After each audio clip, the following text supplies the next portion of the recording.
आज हम आपको एक ऐसी कहानी सुनाने जा रहे हैं जो गर्व, जुनून और जज्बे से भरी है। ये कहानी है हरियाणा की उन तीन बेटियों की जिन्होंने 30 मई 2025 को खड़क वासला के राष्ट्रीय रक्षा अकादमी एनडीए के परेड ग्राउंड पर इतिहास रच दिया था।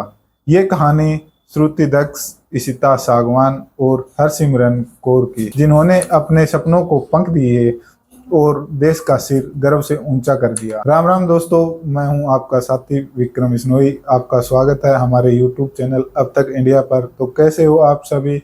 उम्मीद करता हूं कि आप सब अच्छे और स्वस्थ होंगे।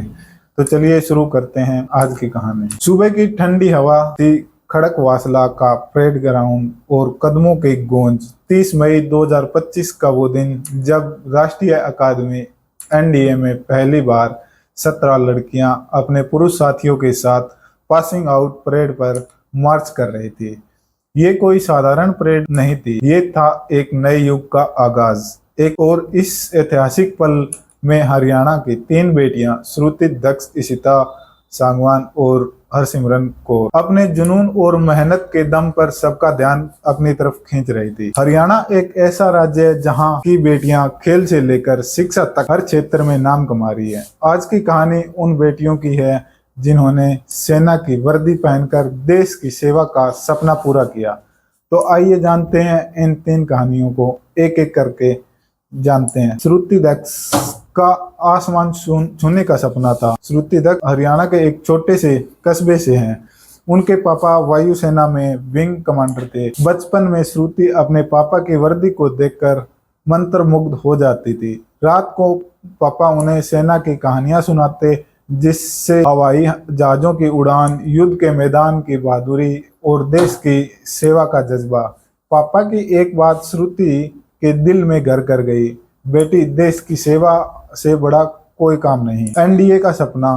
एनडीए का सपना 2021 में जब सुप्रीम कोर्ट ने लड़कियों के लिए एनडीए का रास्ता खोला तो श्रुति दक्ष के लिए ये एक सुनहरा मौका था।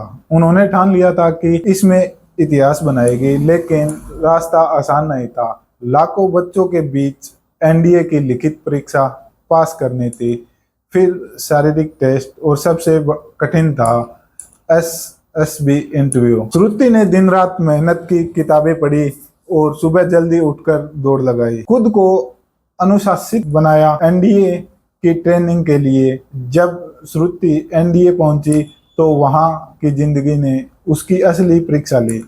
सुबह 4 बजे उठना, घंटों दौड़ना, ड्रिल करना और रात तक पढ़ाई करना। कई बार थकान से उसके पैर लड़खड़ाए, लेकिन उनके सपने ने उन्हें रोका नहीं। वो कहती है कि जब मैं थक जाती थी तो पापा की बातें याद आती थी। मैं खुद से कहती थी, श्रुति तू ये कर सकती है। परेड का गर्व भरा पल 30 मई 2025 को पासिंग आउट परेड में श्रुति ने अपने बैच में बीए स्ट्रीम में पहला स्थान हासिल किया था। उन्होंने सिल्वर मेडल और chief of air staff trophy मिली। जब वो परेड ग्राउंड पर मार्च कर रही थी तो उनकी नजरें आसमान की ओर थी, जैसे वो कह रही हो, पापा मैंने आपके सपनों को पूरा कर दिया है। उनके पापा की आंखों में आंसुओं के साथ गर्व की चमक थी। इशिता सागवान के सपनों की नई उड़ान एक साधारण शुरुआत है।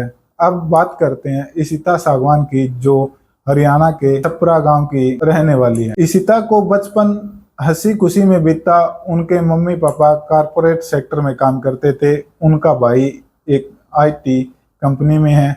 इशिता राजस्थान के डेगाना में इकोनॉमिक्स की पढ़ाई कर रही थी, लेकिन उसके दिल में कुछ और ही चल रहा था। सपनों को पंख। एक दिन पापा का फोन आया, तुम भी अब एनडीए में जा सकती हो। यही वो पल था जब इशिता के सपनों को पंख लग गए। उन्होंने एनडीए की तैयारी शुरू की। लिखित परीक्षा के लिए घंटों पढ़ाई की, शारीरिक टेस्ट के लिए दौड़ना और एसएसबी के इंटरव्यू की तैयारी। इशिता कहती है कि पहली बार 10 किलोमीटर दौड़ते वक्त मेरे पैर रुक गए, लेकिन मेरे दिल ने कहा, इशिता तू कर सकती है। एनडीए का अनुशासन। एनडीए की ट्रेनिंग के दौरान इशिता ने कई बार लगा कि शायद वो टूट जाएगी। बारिश में ड्रिल, रात भर जाग कर पढ़ाई और सख्त अनुशासन, लेकिन इशिता नहीं मानी। वो कहती कि हर बार जब मैं थकती थी तो अपने गांव की उन लड़कियों को याद करती थी जो मेरी तरह सपने देखती हैं। परेड का गौरव 30 मई 2025 को इशिता डिवीजन कैडेट कैप्टन बनकर अपनी टुकड़ी का नेतृत्व कर रही थी। परेड ग्राउंड पर उनके कदमों की गूंज हर किसी के दिल को छू रही थी। उनकी मम्मी ने दूर से देखा और कहा, मेरी बेटी ने साबित कर दिया कि सपने लड़के नहीं लड़की भी देख सकती है। सिमरन कौर ने परिवार की विरासत, सैनिक परिवार की बेटी हरसिमरत कौर का परिवार सेना की वर्दी से सजा हुआ है। उनके दादाजी और पापा दोनों सेना में थे। बचपन में हरसिमरन अपने पापा की वर्दी को देखकर सोचती थी, क्या मैं भी एक दिन ऐसी बन पाऊंगी। जब 2021 में एनडीए में लड़कियों को मौका मिला तो हरसिमरन ने अपने इस परिवार की विरासत को आगे बढ़ाने का मौका माना।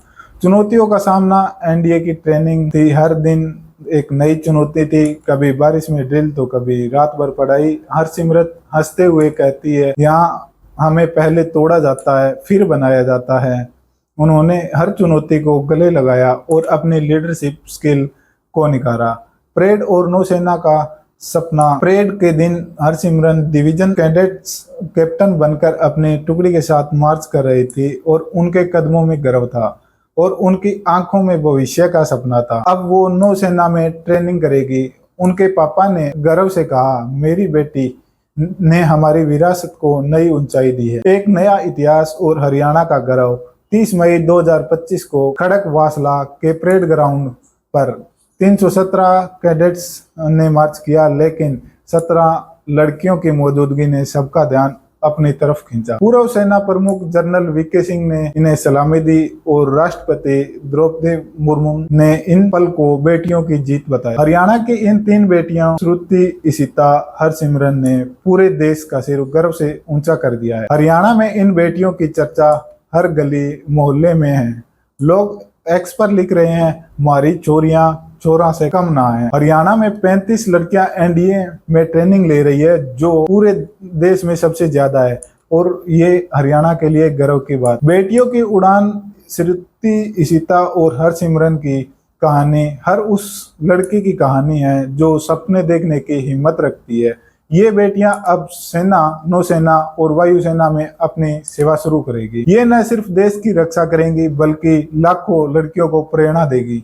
उस परेड में जब इन बेटियों ने कदम बढ़ाए तो हर कदम के साथ एक आवाज गूंजी, हरियाणा की बेटियां अब नहीं रुकेंगी, वो उड़ेंगी और आसमान को छुएंगी। तो दोस्तों, ये कहानी आपको कैसी लगी? इस कहानी को अपने दोस्तों, परिवार और हर उस इंसान तक पहुंचाएं जो सपने देखता है, क्योंकि सपने वो नहीं जो इंसान सोते वक्त देखता है, सपने वो होते हैं जो आपको सोने नहीं देते हैं। ठीक है दोस्तों, मिलते हैं कल शाम 7 बजे सिर्फ हमारे YouTube चैनल अब तक इंडिया पर। मैं हूँ विक्रम विश्नोई। अगर कहानी अच्छी लगी तो अपने दोस्तों के साथ शेयर करना और कमेंट में आप हमें ये बताना कि आपकी प्रेरणा की कहानी क्या है।